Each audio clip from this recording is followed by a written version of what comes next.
At any rate, when they physically die, they let go of everything. They let go of everything.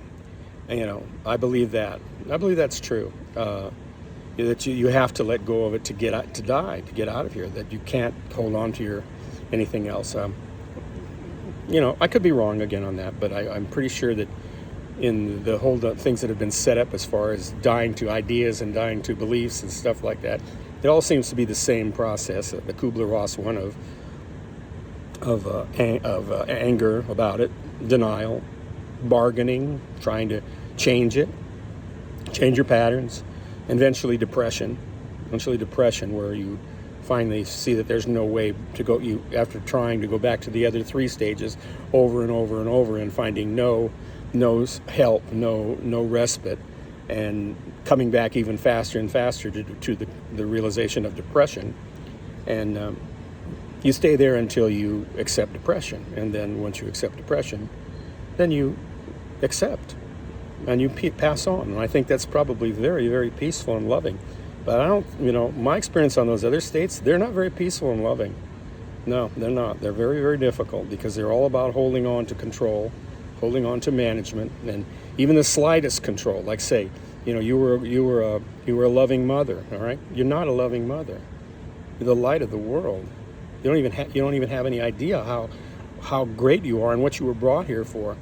And can you express that as a mother? Yes, you can. Can you give birth to a child? Yes, you can. You can do all the things of this earth, but that is not who you are. And when you pass on, you will find that out, that wasn't who you were. And that's why all the religions want to talk about a past, like a heaven and all kinds of pictures, but they're all human. Like I'm up there on the clouds, strumming my lute or my harp, or I'm meeting my family here and there. That's fine. If that's what you need to do to stay unconscious and be in this world, then that's okay. It's not wrong to stay unconscious. In fact, if you can't become conscious, it's very wise to stay unconscious, because if you try to become conscious when you're really not ready to do that, all you will do is create suffering, because you will carry in with it the concept still of manipulation and managing and wanting to control letting go. Isn't that insane? You'll try to control letting go, and that is really suffering. Yeah.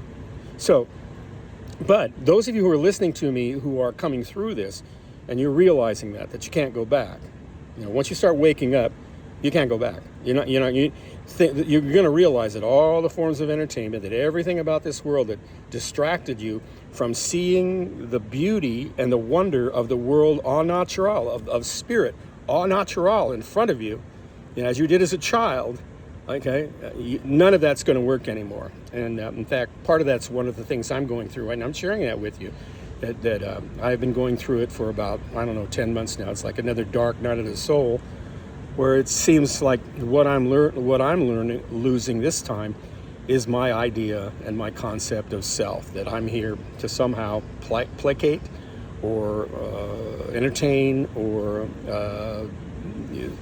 distract myself with my selfish escapades. That would not be bad to do that. I did that for most of my life, a lot of it. Okay, not all the time, but I did it most of my life, and it was all right as long as it works. But when it stops working, when you start waking up and start seeing who you are, then it really starts working, because it's taken away from you. That's what I'm telling you. It's taken away from you. Your vision for it, your juice, all tools you have, in fact, all real desire to achieve it, as you would be looking towards it for your salvation, you would be seeing it and going, that's not going to work, is it? No, it's not going to work. Am I going to find a way to distract myself here? No. You can't distract yourself from waking up. And it's and the monks called it, in the monasteries when they went through it, because there are very few that would go through it at a time, they called it the dark night of the soul. And it's not just once, it's through many things, but it's the dark night of the soul. And that happens, and the formula is, it's painful because you're dying, in a sense, to beliefs or yourself concept, whatever the belief is, you're dying to it. And to dying to something when you're holding on to something, especially very unconsciously and very rapidly, and you have, you think it's like it's you, that's painful. And that's why, again, I'm doing these videos, because I'm just putting it out there, because I don't know how to make it happen.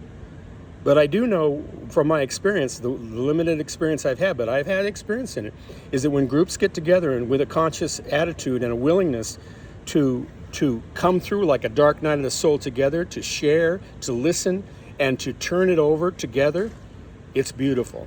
It's not painful. I mean, there's still pain in it because the group has to go through those challenges just like the individual has to go through it. But it has a different timeline and a whole different depth of emotion and feeling to it, and it's an awareness. And when you do it together, you're not just battling yourself with all your demons saying, "Oh God, what am I doing? Am I doing this wrong? Could I do it better? Maybe I could turn back." Like the caterpillar that gets out of, goes in the cocoon, and then if it consciously could reflect it, say, "What the hell am I doing in this cocoon? What? Well, they say I've seen butterflies come out here and they fly, and the life's supposed to be pretty good." Going like, "Yeah, but no, take me back. I want to go back to the cocoon. I want to go back on the tree. I want to nibble leaves again." And it's like, you're in the cocoon. You're not getting out of the cocoon except one way. And those of you who are waking up, praise be to Spirit. That's the only way you're coming out of this too. I will pass this on to you, and then I'll end this one, which is no matter what's going with this awakening, you can't screw it up. No, it's impossible to screw it up. Impossible, okay? Impossible to screw it up. The other thing is, it's also impossible to make it happen faster, more efficiently, more the way you want it to happen. That's impossible as well.